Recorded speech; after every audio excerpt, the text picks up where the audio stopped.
Film स्कूली दोस्तों के एक खास खेल से आरंभ होती है। जब गेंद रुकती है, 7 मिनट के लिए इसे उलटी दिशा में ढक दिया जाता है। प्रतिभागियों को अपनी पसंद की गतिविधि में संलग्न होने का अवसर देता है। इनमें चार्ली और स्टुअर्ट भी शामिल हैं। स्टुअर्ट चार्ली की बेगुनाही जान उसे निर्देश देता है।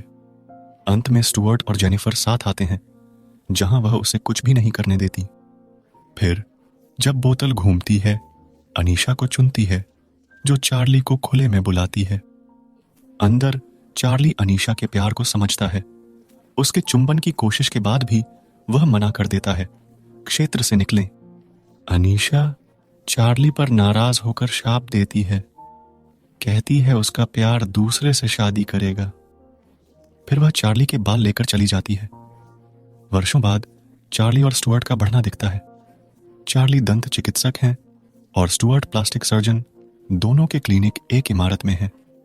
मित्र की विवाह में दुल्हन चार्ली को धन्यवाद देती है, उसे सम्मानित करती है। चार्ली हैरान है क्योंकि उसने कोई काम नहीं किया है। इस दौरान एक टेबल पर 2 लड़कियां चार्ली का नाम सुनकर चर्चा करने लगती हैं। फिर चार्ली एक लड़की से मिलता है, उसे अपना कार्ड देता है और वे लंबी बात करते हैं। अगले दिन चार्ली क्लिनिक में कई सुंदर लड़कियों को देखकर हैरान होता है। पहले यहां सिर्फ बुजुर्ग आया करते थे। चार्ली स्टुअर्ट से बात करते समय कैरोला से मिले, एक विवाहित महिला जो अपने विवाह का श्रेय उन्हें देती है। चार्ली को यह अजीब लगता है, लेकिन वह इसे टाल देता है। घर पर उसे अनेक लड़कियों के वॉइसमेल मिलते हैं, जो अलग अलग कारणों से उससे मिलने की इच्छा रखती है, जिनमें कुछ उसे नहीं पहचानती। इससे वह उलझन में पड़ जाता है। अगले दिन हम कैंप और उसके भाई जॉन को पेंगुइन एक्वेरियम में देखते हैं, जहां कैंप पेंगुइन को खाना खिलाने के दौरान पानी में गिर जाता है और उसका एक दांत टूट जाता है। इस दौरान चार्ली एक लड़की के साथ डेट पर जाता है, पर वह कार में उससे नजदीकी बढ़ाने की कोशिश करती है। जब सवाल किया गया, उसने बताया कि उसने सुना है जो भी चार्ली के साथ सोती है उसकी जल्दी शादी होती है, इसलिए चार्ली को शादी के लिए लकी माना जाता है और लड़कियां इसीलिए उसके पास आती हैं। चार्ली को लड़कियों की कहानियों पर यकीन नहीं होता। चार्ली को कैंप से तुरंत कॉल आई, जिसने उसके दांत की स्थिति बताई। चिंतित चार्ली ने उसे क्लिनिक बुलाया। वहां उसने कैंप को बताया कि उसके दांत सही हैं, पर गलती से कैंप को चोट पहुंचाई, जिसके लिए माफी मांगी। जब कैंप इलाज के खर्चे की पेशकश करता है, चार्ली मना कर देता है, जो उसकी गहरी भावनाओं को दर्शाता है। कैंप से बाहर आने के बाद चार्ली क्लिनिक से निकलता है और देखता है कि कैंप की गाड़ी नहीं चल रही। वह मदद के लिए कहती है, पर एक गलती से चार्ली चौंक जाता है। फिर भी वह शांत रहता है और उन्हें पता चलता है कि चाबी अंदर लॉक है। चार्ली दूसरी कार की चाबी लेने के लिए घर रुकने का प्रस्ताव देता है। घर आने पर उन्हें पता चलता है कि चाबियां कार में ही थीं। विकल्प न होने पर वह खिड़की तोड़ चाबियां निकालती है। फिर वे क्लिनिक वापस जाते हैं और कैंप को उसकी कार में छोड़ देते हैं। चार्ली जब घर आता है तो रेबा, उसकी रिसेप्शनिस्ट, उसका इंतजार कर रही होती है। रेबा चार्ली की किस्मत से वाकिफ उसके साथ जीवन बिताना चाहती है, क्योंकि उसे शीघ्र शादी की जरूरत है और कोई भी उससे शादी के लिए राजी नहीं। रेबा की मुश्किल सुन चार्ली सहमत हो जाता है। वह स्टुअर्ट के साथ इसे साझा करते हैं, जो इस उपहार के लाभ उठाने की सलाह देता है। चार्ली संदेह में है, पर मना कर देता है। स्टुअर्ट कहते हैं कि चार्ली लड़कियों को उनके साथी से मिलवा रहे हैं, जो उसे भाता है। फिर चार्ली क्लिनिक में कई लड़कियों के करीब आता है और कई को साथी मिलते हैं। जबकि बाकी सभी लोग खुश हैं, चार्ली असहज महसूस कर रहा है। टीवी पर पेंगुइन देखकर वह कैंप के बारे में सोचने लगता है, जो उसे वहां जाने को प्रेरित करता है। कैंप में वह पहले इनकार करती है, पर अंत में स्वीकार कर लेती है। डेट के समय जब वे चार्ली के घर पर नजदीक आते हैं, स्टुअर्ट का कॉल आता है।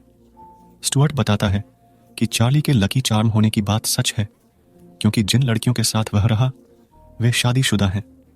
इससे चार्ली को अंधविश्वास पर यकीन हो जाता है और उसे तुरंत जगह छोड़नी पड़ती है।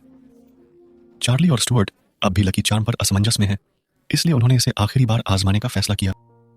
चार्ली ने यह देखने के लिए कि श्राप सच है या नहीं, एक मोटी लड़की के साथ संबंध बनाए।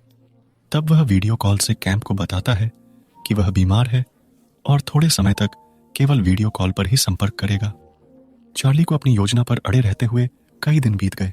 अंत में वह स्टुअर्ट को उस मोटी लड़की से मिलाता है, यह सोचकर कि अगर स्टुअर्ट उसे प्रपोज करे पर शादी न हो तो कलंक मिट जाएगा।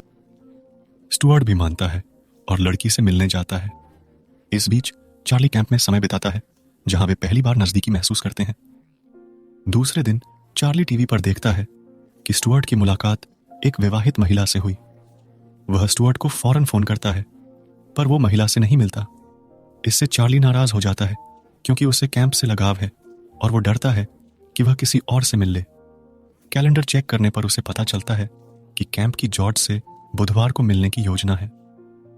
चार्ली इस एहसास से अजीब हरकतें करता है जिससे वह कैंप में जॉर्ज से मिलने से बचता है। वह सोचती है कि कैंप में रहने से उसे कोई और लड़का नहीं मिलेगा। कैंप को चार्ली का व्यवहार विचित्र लगा, इसलिए उसने उसे कुछ दिन के लिए दूर रहने को कहा। उदासी में चार्ली पहले दूरी बनाए रखता है, पर बाद में शिविर से मिलने जाता है। कुछ समय बाद वो उसे एक लड़के के साथ देखता है जिसे वह जॉर्ज मानता है और सोचता है कि वे फ्लर्ट कर रहे हैं। इससे चार्ली लड़के से भिड़ जाता है, जिसका नतीजा विवाद में होता है। कैंप यह जानकर विचलित होता है कि चार्ली की कार्रवाई लकी चार्म के अंधविश्वास से प्रेरित है। इसलिए कैंप उनके रिश्ते को समाप्त करने का निर्णय लेता है, क्योंकि चार्ली के अविश्वास को वह सहन नहीं कर पाता। क्लिनिक के बाहर रेबा से बात करते वक्त चार्ली हैरान होता है जब पास में एक व्यक्ति की कांच की बोतल गिरती है। इससे उसे बचपन की अनीशा के श्राप की याद आती है, जिसे वह अपनी मुसीबतों का कारण मानता है। इस विश्वास के साथ कि श्राप सच है, वह पहले स्टुअर्ट फिर अनीशा के घर जाता है। अनीशा पहले उसे नहीं पहचानती, पर बचपन का जिक्र होने पर याद कर लेती है। चार्ली ने श्राप हटाने की अपील की, पर अनीशा ने इसे अवास्तविक कह इनकार कर दिया। उसने चार्ली को शिविर में जाकर दूरी बनाने की सलाह दी। अनीशा की बातों की सच्चाई समझ चार्ली घर वापस आई और हार्वर्ड से संपर्क कर अपने शोध के सपने को साकार किया। इसलिए चार्ली कदम उठाता है और दिल की सुनता है। वह कैंप और हार्वर्ड में समय बिताता है और दूर से खुश होता है। जब स्टुअर्ट ने बताया कि कैंप हार्वर्ड के साथ अंटार्कटिका जा रहा है, चार्ली तुरंत एयरपोर्ट पहुंचता है। वो टिकट खरीदकर कैंप की फ्लाइट में सवार हो जाता है। चार्ली यात्रियों के सामने कैंप लगाने का सुझाव देता है, जिसे वह खुशी से मान लेता है। जल्दी ही पता चलता है कि वह पेंगुइन के अध्ययन के लिए अंटार्कटिका जा रहा है। इसके अलावा चार्ली को यह भी पता चलता है कि हार्वर्ड शादीशुदा है।